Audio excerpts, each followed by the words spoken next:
And joining us now to discuss the COVID impact on sport is Sue Whatman from the Australian Council for Health, Physical Education and Recreation. Thanks for joining us. Thank you. How's your day been? You advocate for sports and development officers, coaches and HPE teachers. The last few months must have just been a whirlwind for you. They have. Look, one of the things that ACHPER does is it provides a lot of professional learning opportunities for people in all of those roles, and they make up the membership of ACHPER. So when schools were told, take your classes home, sporting clubs have said, all right, you've got to stop doing what you're doing, you're not running sport and community sport. What we found was that the members were coming to all of our branches saying, what can I do remotely now? What can I do to keep my team together now? What can I do to take PE into the backyard and support people with learning health and physical education from a desk or from their hallway? And we saw lots and lots of clips being sent around on social media of how inventive people got with doing HPE at home. That was a really big trending hashtag. So what our branches found, and I have to thank our Vice President, Glenn Amidro, for this, he did a nationwide survey of all of our branches and members around, well, what's happened with the demand for what you provide to your members during COVID-19, and actually found that the demand went up in most cases, and that also it was for new things. So what it meant was that the branches had to start thinking really differently around how can we help teachers now deliver, how can we help sport ed and coaches think about their practice when they're not coming into a physical venue and having 20 bodies in front of them anymore. Okay, and explain how you've had to adapt, I guess, like a lot of other businesses in this period. I think the biggest thing is to, and I think now it's almost everyone needs to be have a multimedia degree. Like you've really got to know how to put together packages that can be sent out, that can be sent out on email, that can be sent out on social media, that can be downloaded easily off a website. And that's probably identifying the biggest, and I would say that is in all kinds of organisations, identifying now that the people you have in place have the knowledge and skills for delivering this support to members face to face, and they've had to really quickly get their head around how do we keep sharing our knowledge and skills, but doing it just like we're doing, talking through cameras, talking through pre-recorded materials.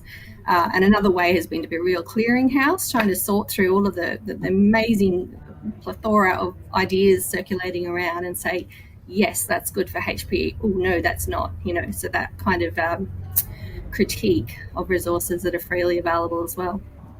And HPE will come into sharper focus as we come out of lockdown. How will things change? I think they already have. So, for example, I'm in Queensland, so we've had students back at school since July. And what it's meant is that of all the things that you could be choosing to teach to your students, HPE teachers are now looking at the curriculum going, can I do this safely spread out with people not sharing lots of equipment? Can I, do I have to put this one aside? And so what it's meant is that lots of schools might say, yes, in term 3, we always do, and it might be a series of ball games, or it might be a series of sports that fit into the sport calendar for that time of the year. And they've had to go, no, can't do that. So they're now looking at lots more. So I think there's a lot more creative and on a wider offering, I suppose, in schools too. A lot more schools are getting back into dance. They're getting back into expressive movement because these are things that they can do without sharing equipment and without breaching social distancing.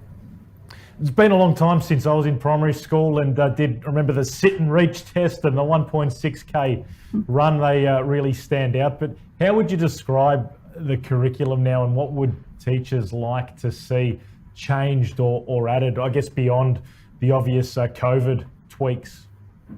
Well, interestingly enough, the Australian curriculum's being reviewed right now. So ACHPER is providing feedback from all of our members into that.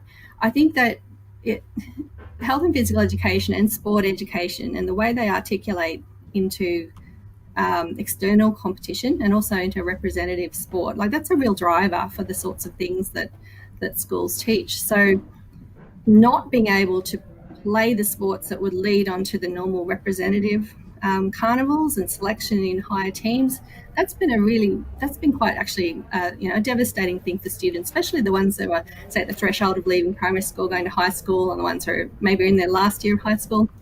Their participation in those kind of talent pathways has been cut short, and that's that impact's been felt right across the sporting community. But having said that, it does also offer an opportunity to say that health and physical education isn't just the sit and reach test or the mile. It's fitness testing has got to really have it's got to have an educative purpose if you're going to use it in schools. It's we're not boot camps for children. So the focus on the learning, like what are you learning, why are you learning it, and how could the really broad range of physical opportunities, physical sports, international games, all sorts of things, Indigenous games, these are the things that I guess have their crack of opportunity to get into what might otherwise have been a really traditional sports-based curriculum. So I think it's a great opportunity to embrace it, and that's certainly the message that we've been putting out through all of our branches.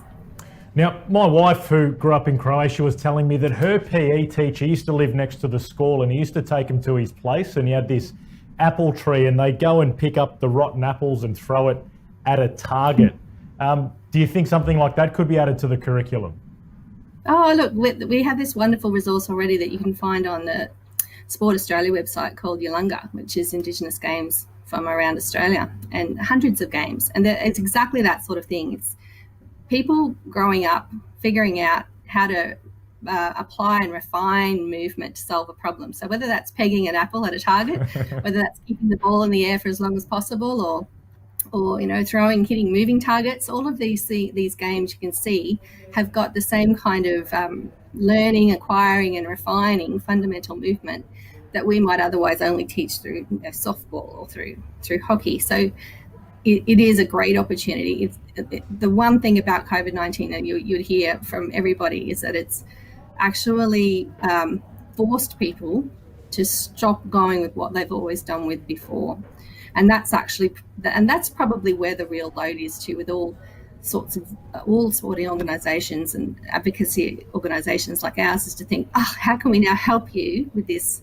Because we have been helping you with the way you used to do things, and maybe some of that will come back, but perhaps a lot of it won't. So now we've got to move and keep developing and innovating in a way to support you with, well, what does health and physical education and what does community sport practice look like in this post-COVID-19 world? And you can see how some of those activities, pegging apples at targets, would be so fun for kids. So perhaps you was onto something. But how can people get in touch with you and find out more?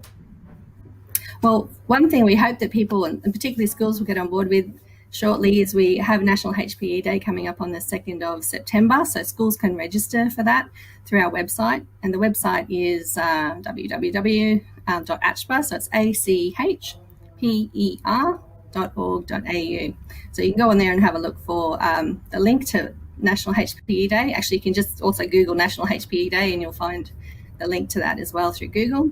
Sign up your school. We'd love to hear from you. And what we're going to do is, in the lead up to it, is share some of the things that people sent in to us from last year, and then also we'll be sharing the sorts of things that schools have been doing this year. And I expect what we'll see is quite a lot of really different forms of practice that that is going to blow people's minds. People get really creative when they're forced to. Yeah, spot on. Look forward to it, Sue. It's been a pleasure chatting, and good luck.